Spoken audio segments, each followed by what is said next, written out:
bisa diterima dari banyak hal. Imam Syibli namanya Abu Bakar Darf bin Hajar. Abu Bakar Darf Ibnu Hajar. Itu Abu Bakar bin Hajar. Beliau itu dikenal wali besar. Beliau itu mursyid tarekat. Beliau itu saat meninggal dimimpikan oleh orang alim. Jadi berpakaian bagus, memiliki tempat bagus, indah-indah. Makanya dalam mimpi itu ditanya oleh si pemimpi,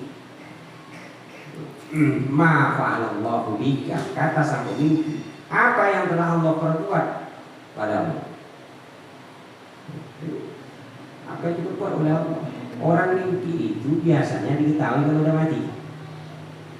Kalau tak datang-datang, maka kita minta datang. Pengen tahu, maka sudah diajarkan juga ya sholat 4 rakaat itu tolong dibaca. Kalau nak ngetes si bulan di bulan itu di bulannya bagaimana, maka lakukan itu, insya Allah akan memberitahu di dalam mimpi. Nah, saat si mimpi tadi bermimpi Imam Syibli itu kan satu tempo aku setelah aku meninggal, maka Allah didudukkan di hadapan Allah. Kata Allah, apa yang membuat kamu bisa duduk di sini? Bisa dekat dengan kita Allah. Kata Imam Syibli itu, wah karena sholatku ya Allah, tak ada kata Allah, tak ada diterima. Karena puasaku ya Allah, tak ada. Karena zikirku ya Allah, tak ada. Karena ini, tak ada gitu. Tak ada yang diterima semuanya itu. Akhirnya kalau sudah mentok, tak ada yang diterima. Jadi apa yang menjadikan aku duduk di hadapan Allah? Lalu Allah mengatakan, kau ingat tak satu tempo kau berjalan di jalan-jalan Baghdad, lorong-lorong Baghdad kau berjalan. Di saat itu musim dingin, dan di saat itu kau melihat di pinggir jalan ada kucing menggigil kedinginan.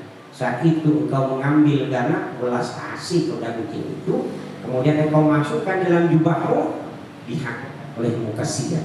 Maka saat itu maka kuterima semua aman pahala. Boleh jadi amal kita diterima saat kita menunjukkan hal sesat, boleh jadi.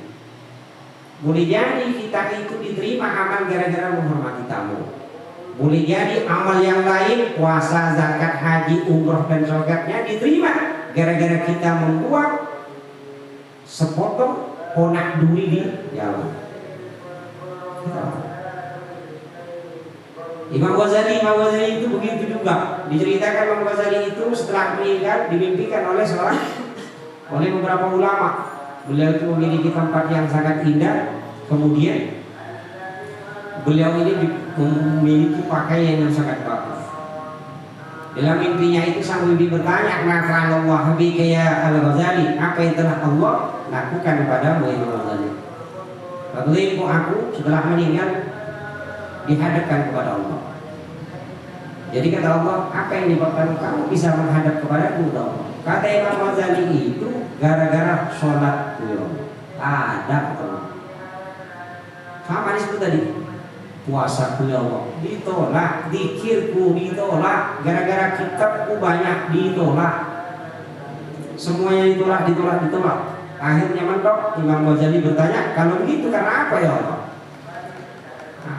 Maka kemudian kata Allah, suatu tempo saat engkau mengarang kitab, menulis kitab, di dalam mangsi itu, di pinggir mangsi, di dalamnya ada tinta, kemudian mencrok menghinggap seekor lalat. Saat itu kau diam, tidak jadi untuk menekankan pulpen itu, kolamnya ke tinta itu, karena engkau kasihan kepada lalat. Kau biarkan lalat itu minum tinta itu sampai puas. Kemudian lalat itu sampai pergi sendiri. Gara-gara engkau kasihan kepada lalat itu, maka aku lestarikan semua amal, aku terima semua amal. Gara-gara lalat. Kok kita? Habis.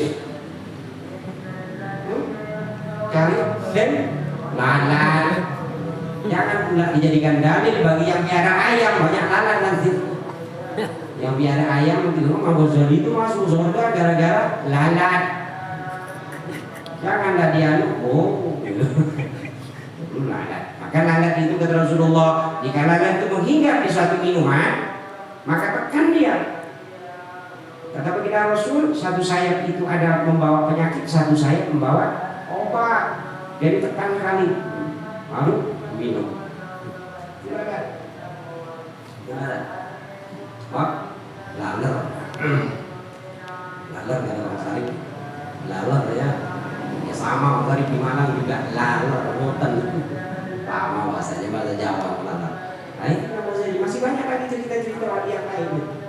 Cerita wali-wali tentang keunikan para wali Allah. Jadi yang pertama, kata baginda Rasul, Allah menyembunyikan keridhoannya di dalam ketaatan padanya. Boleh saja Allah ridho kita sholat berjamaah, boleh saja Allah ridho itu kita saat berzikir atau amal-amal. Maka oleh karena itu, fala tahtakiranna minat ta'ati syai'an, maka janganlah engkau meremehkan dari satu amal ketaatan. Tidak boleh. Mentang-mentang kita berzikir, ada orang yang cuma baca subhanallah, subhanallah, subhanallah di rumah, kita remehkan, jangan. Boleh jadi orang itu yang Allah ridhoi kita tadi. Kemudian yang kedua, wa ghadabahu fi maksiyatihi, dan Allah menyembunyikan kemurkaannya di dalam maksiat padanya. Boleh jadi saat orang itu mencuri, Allah murka pada orang itu. Tapi boleh jadi kita berbohong, Allah itu murka. Boleh jadi yang besar itu Allah murka, boleh jadi yang kecil murka. Maka kalau ada begitu, fala tahtakiranna minal maksiyati syai'an, maka janganlah meremehkan maksiat. Kalau kita udah terlanjur berbuat, ya minta maaf, istighfar. Kemudian wa'afa waliyahu fi khalqihi. Kemudian terakhir kata baginda Rasul, Allah menyembunyikan walinya di dalam makhluk Allah. Kalau begitu, fala tahtakiranna minhum ahadan, maka janganlah engkau meremehkan seseorang pun. Tak boleh. Jadi mentang-mentang orang itu bodoh, mana tak pandai ngaji atau tak pandai baca, tak pandai tulis, lalu diremehkan, jangan. Maka rahasia Allah itu, wali itu disembunyikan. Tujuannya apa? Biar manusia itu tak sembarangan antara satu dengan yang lain. Kalau ada dalam majlis zikir 40 kata Rasulullah, maka satu akan yang akan jadi wali 40. Tidak ada